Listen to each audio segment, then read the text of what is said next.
Oke, selamat siang. Kita mau mereview ya. Ini tipe bolam H11.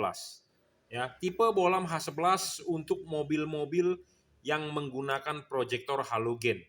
Contohnya di Toyota Rush, di Avanza Veloz, di Toyota Sienta, ya di Toyota Fortuner, kalau di Suzuki R3, kalau di Pajero Exit lama ya. Jadi bohlam mobil yang menggunakan tipe H11 ya, Toyota Rush, Daihatsu Terios, Sienta, Avanza Veloz, Agya ya, yang menggunakan proyektor halogen. Apa itu proyektor halogen? Yaitu yang mobil-mobilnya menggunakan lensa proyektor seperti ini, bawaan dari pabrik mobilnya ya. Apa sih keunggulan bohlam ini? Satu, ya sebelum kita jabarkan apa keunggulannya, bohlam ini mereknya apa? Kita akan sebutkan mereknya. Di sini tertulis emboss Jungki Wenas, juragan lampu. Ya, Anda akan mendapatkan kardus Jungki Wenas juragan lampu. Ya, jadi mereknya adalah juragan lampu. Ya, di sini ada segel logo JL dan di belakangnya ada emboss tertulis juragan lampu. Ya, bohlam ini tipe H11. Bohlam ini paling terang ya di kelas tanpa menggunakan heat cooper pipe. Jadi bukan tipe heat cooper pipe. Jadi kalau heat cooper pipe itu ada single heat cooper pipe, ada double heat cooper pipe, DHP yang terkenal. Bohlam-bohlam yang menggunakan DHP kebanyakan ngedrop. Nah, bohlam ini tanpa DHP, tanpa double heat pipe, tetapi dia double cooper PCB. Bohlam ini tidak ngedrop. Ya, bohlam ini tidak ngedrop. Anda kalau pakai bohlam DHP itu ngedrop. Ataupun bervariabel wattnya, bisa turun karena panas. Tetapi bohlam ini tidak bervariabel. Ya. Jadi bohlam ini adalah bohlam paling terang untuk tipe H11. Ya. Tipenya adalah double cooper PCB. Bohlam ini adalah versi upgrade dari versi Cree XHP 50 second generation. LED tersebut hanya 30 watt. Bohlam ini saat ini adalah 45 sampai 50 watt. Jadi bohlam ini sudah versi upgrade terbaru, produk dari juragan lampu ya, yang sudah di-upgrade wattnya. Yang di-upgrade lagi apanya? Chipnya. Chipnya lebih menggunakan chip otomotif persegi panjang. Kipasnya sudah high speed ya. Itu spesifikasinya ya, 50 watt maksimum, 5500 Kelvin. Jadi 5500 Kelvin itu warnanya masih ada kekuning-kuningan.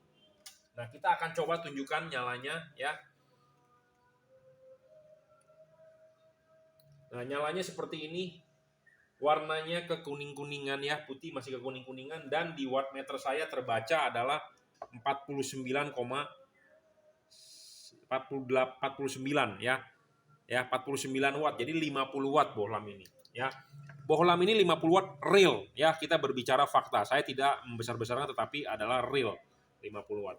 Ya, bukan hanya wattnya yang besar, tetapi bohlam ini mempunyai syarat bohlam bagus. Banyak pedagang menjual bohlam deskripsi indah-indah, tetapi spesifikasinya pas barang sampai, pas Anda mau pasang tidak sesuai.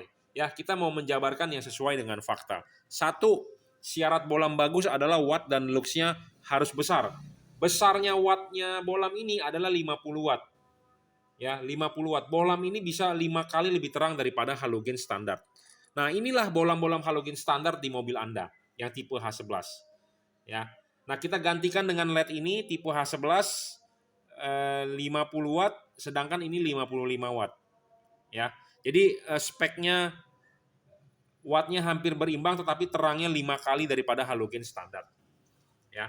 Jadi syarat pertama bohlam bagus adalah watt dan luxnya harus real. Wattnya real 50 watt. Ya. Syarat kedua bohlam bagus adalah tidak boleh ngedrop. Banyak bohlam di pasaran ngedrop. Bohlam ini tidak ngedrop, saya jamin. Syarat ketiga bohlam bagus adalah harus adjustable. Harus bisa diputar. Ya, kenapa harus bisa diputar? Karena untuk menggeser bayangan gelap, untuk memfokuskan sinar, untuk membentuk cut off. Ya, ini penting, apalagi untuk bohlam yang menggunakan mobil-mobil yang menggunakan proyektor. Ya, jadi Anda kalau di adjustable diputar, nah ini Anda harus tahu arahnya. Jadi pas pada saat pemasangan Anda harus tahu dia ini bohlamnya posisinya di mana. Karena kalau Anda lihat dari depan Anda nggak bakal kelihatan. Nah, bohlam ini mempunyai garis panduan. Jadi Anda bisa memasang ininya vertikal ataupun horizontal. Adjustable. Ya, jadi artinya apa? Horizontal dan vertikalnya dia adalah garis panduan ini. Jadi kalau ininya vertikal, ininya tulisan juragan lampunya berdiri, ini vertikal, artinya adalah LED-nya vertikal. Tetapi kalau ininya horizontal, artinya LED-nya adalah horizontal. Nah, ini penting antara vertikal dan horizontal. Ini menentukan hasil output nantinya akan bagus atau tidak. Kenapa? Nah, ini ada hubungan dengan bayangan gelap. Nah, sebelumnya kita akan tunjukkan yang namanya bayangan gelap. Ini adalah bayangan gelap. Ya. Nah, yang hitam garis itu namanya bayangan gelap. Bayangan gelap makin besar, makin rugi. Makin gelap, makin rugi. Ya, jadi tanpa bayangan gelap lebih baik. Ya, nah ini LED bayangan gelapnya kecil dan tidak gelap. Ya, dan tidak besar. Nah, kenapa kita perlu bayangan gelap kecil? Karena kalau LED ini dipasangnya vertikal, ya LED ini dipasangnya vertikal, artinya bayangan gelap itu terima di bagian atas bol. Nah, kita mempunyai proyektor yang sudah kita arsir. Nah, ini ada proyektor yang sudah kita arsir. Bagian yang di atas ini adalah bagian yang paling penting untuk memantulkan cahaya ke jalan. Ya. Kalau kita pasang ininya vertikal, artinya bagian yang kita arsir itu adalah tangan saya. Jadi bagian ini akan terima bayangan gelap. Makin besar bayangan gelap, makin rugi. Makin gelap, makin rugi. Karena kenapa? Karena si bol ini, si mangkok reflektor ini akan kekurangan cahaya untuk memantulkan sinar ke jalan. Seperti itu. Nah, makanya perlu LED bayangan gelapnya kecil dan tidak gelap. Ya, seperti itu. Nah, karena LED ini bisa di-adjustable, tadinya vertikal, Anda bisa memasang ini horizontal dengan diputar. Nah, ini tulisan juragan lampunya begini, jadi artinya posisi LED begini. Kalau posisi LED dipasang begini, memang output lebih tebal. Nah, makanya kenapa Anda penting membeli LED yang adjustable dan bayangan gelap kecil dan tidak gelap. Syarat ketiga bolam bagus. Ya. Nah, itu penting. Nah, syarat keempat bolam bagus adalah tidak boleh storing. Ya, banyak LED di pasaran storing. Apa sih itu storing? Storing itu pada saat lampu nyala, radio mobil Anda suaranya hilang. Suara radionya mati atau speaker mobil Anda berdengung atau layar TV monitor Anda bergaris, itu namanya storing. Itu storing yang bisa terdengar atau terlihat oleh mata kita. Ya. Storing yang tidak Anda bisa rasakan, kemungkinan mobil pas pada saat lampu nyala, mobil kok jadi lemot, digas mesti dalam, ya, segala macam, ya, sensor engine check nyala segala macam. Nah, itu bisa gara-gara LED-nya storing. LED ini tidak storing, saya jamin. Nah, syarat selanjutnya bolam bagus adalah soal pendinginan. Pendinginan LED ini adalah dari double Cooper PCB. Kipasnya sudah versi upgrade. Apa sih yang di-upgrade? Itu adalah putarannya supaya lebih cepat. Nah, putaran lebih cepat itu kita buktikan menggunakan alat yang namanya tachometer, ya, mencapai 10.000 RPM. Karena banyak pedagang yang bilang high speed RPM-nya berapa, tetapi kenyataannya nggak sesuai dengan fakta. Nah, kita di sini sesuai dengan fakta, kita ukur semuanya.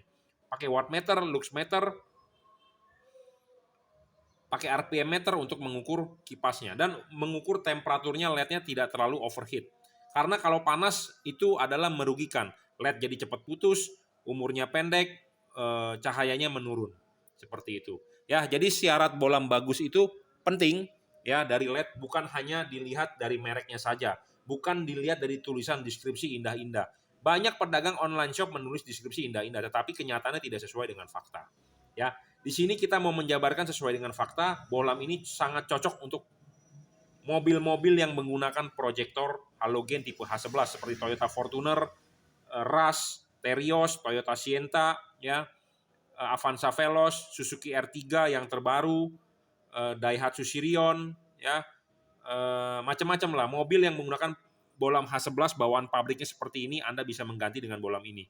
Bolam ini juga tanpa driver, ya, tanpa driver. Jadi artinya tanpa driver adalah dia tidak menggunakan balas. Balasnya di mana? Balasnya adalah internal. Jadi pemasangan tinggal colok soket saja, selesai. Colok begini nggak nyala, Anda tinggal balik. Ya, pemasangan sangat PNP. Jika Anda berminat, Anda bisa WhatsApp saya di 0898 269 3838. Oke? Terima kasih.